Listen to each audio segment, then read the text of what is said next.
Hi guys, നമ്മൾ നോക്കാൻ പോകുന്നത് PSCയുടെ ഡിഗ്രി ലെവൽ എക്സാംസിന് ഉള്ള റെഫറൻസ് ബുക്സിൻ്റെ ഒരു റിവ്യൂ ആണ്. First Indian പൊളിറ്റിയാണ്.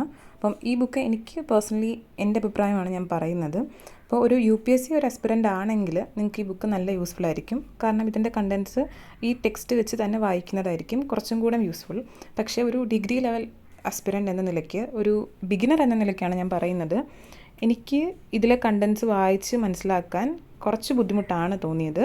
ഒന്നാമത്, ഇതിലേക്ക് ഫുൾ ടൈമായിട്ട് ഇൻവെസ്റ്റ് ചെയ്യാനായിട്ട് എനിക്ക് ടൈമില്ലായിരുന്നു. ഞാൻ ഒരു ദിവസം എനിക്ക് പറ്റുന്ന സമയത്തൊക്കെ പഠിക്കുന്ന ഒരാളാണ്. അപ്പം എന്നെപ്പോലെ ഉള്ളവരാണ് നിങ്ങളെങ്കിൽ, അതായത് നിങ്ങൾക്ക് ഒരു ദിവസം ഫുൾ ഇതിനു വേണ്ടി ഇൻവെസ്റ്റ് ചെയ്യാനൊന്നും സമയമില്ല, നിങ്ങൾ എന്തെങ്കിലും ഒരു വർക്ക് ചെയ്യുന്നവരോ അല്ലെങ്കിൽ എന്തെങ്കിലും ഒരു ജോലിയുടെ ഇടയ്ക്ക് ഇത് പഠിക്കാൻ ആഗ്രഹിക്കുന്നവരാണെങ്കിൽ ഈ റെഫറൻസ് ബുക്ക് നിങ്ങൾ വാങ്ങിയതുകൊണ്ട് അത്ര യൂസ് ഉണ്ടാകുമെന്ന് എനിക്ക് തോന്നുന്നില്ല.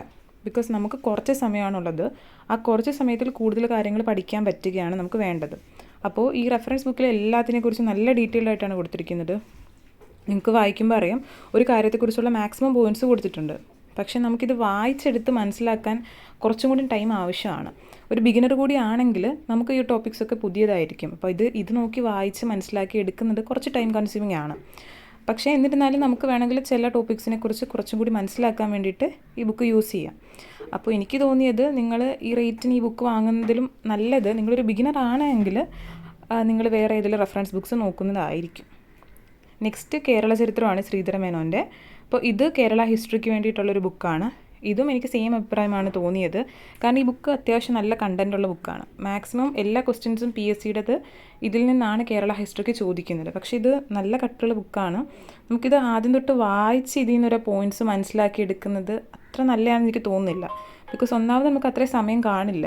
പിന്നെ ഇത്രയും ചരിത്രം വായിച്ച് അതിൽ നിന്ന് വേണ്ട പോയിൻറ്റ്സ് മനസ്സിലാക്കി അടയാളപ്പെടുത്തിയെടുത്ത് അത് പഠിച്ച് അത് ഓർത്ത് വെച്ച്, നമ്മൾ പഠിക്കുന്നത് മാത്രമല്ലല്ലോ, പഠിക്കുന്ന കണ്ടൻറ്റ്സ് ഓർത്ത് വെക്കാൻ കൂടി വേണമല്ലോ. അപ്പം അങ്ങനെ കൂടി നോക്കുമ്പോൾ ഇത് നല്ല ബുക്കായിട്ട് എനിക്ക് തോന്നുന്നില്ല. ഈ ബുക്ക് നല്ലതാണ്, നല്ലൊരു റെഫറൻസ് ബുക്കാണ്. പക്ഷേ ഒരു ബിഗിനർക്ക് ഇത് വായിച്ച് ഫുള്ള് കണ്ടൻറ്റ് മനസ്സിലാക്കി പഠിച്ച് വരിക എന്നത് നല്ല ഡിഫിക്കൽട്ടായിരിക്കും. അപ്പോൾ നമുക്ക് പറ്റുന്ന രീതിയിൽ നോട്ടുണ്ടാക്കി പഠിക്കാനാണെങ്കിൽ ഓക്കെ. നെക്സ്റ്റ് ഇന്ത്യൻ എക്കണോമിയാണ്. ഇതും ഒരു UPSC ലെവൽ റെഫറൻസ് ബുക്സൊക്കെയാണ്.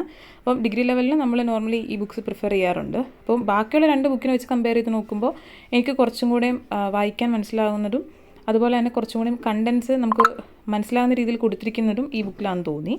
അപ്പോൾ ഇതിൽ നമ്മുടെ നാഷണൽ ഇൻകത്തെക്കുറിച്ചായാലും അല്ലാതെ എക്കണോമിക്സിലെ മെജോറിറ്റി ടോപ്പിക്സ് കൊടുത്തിട്ടുണ്ട്. അപ്പോൾ ഇത് യൂസ്ഫുൾ ആയിരുന്നു എനിക്ക്. ഇതിലെ കുറേ കണ്ടൻറ്റ്സൊക്കെ ഞാൻ വായിച്ചിട്ടുണ്ട്. അപ്പോൾ എനിക്ക് കുറച്ചുകൂടി മനസ്സിലാകുന്ന രീതിയിലായിരുന്നു ഇതുണ്ടായിരുന്നത്. അപ്പോൾ ഞാൻ ഉദ്ദേശിച്ചതെന്ന് വെച്ച് കഴിഞ്ഞാൽ, ഈ 3 ബുക്സ് റെഫറൻസ് ഉണ്ട് എങ്കിലും നമ്മൾ കുറച്ചും കൂടി നമ്മുടേതായ രീതിയിൽ ഏതെങ്കിലും യൂട്യൂബ് വീഡിയോസ് കണ്ടോ നോട്ടുണ്ടാക്കി പഠിക്കുന്നതായിരിക്കും കുറച്ചുകൂടി ബെറ്റർ എന്ന് തോന്നി ബിഗിനേഴ്സ്.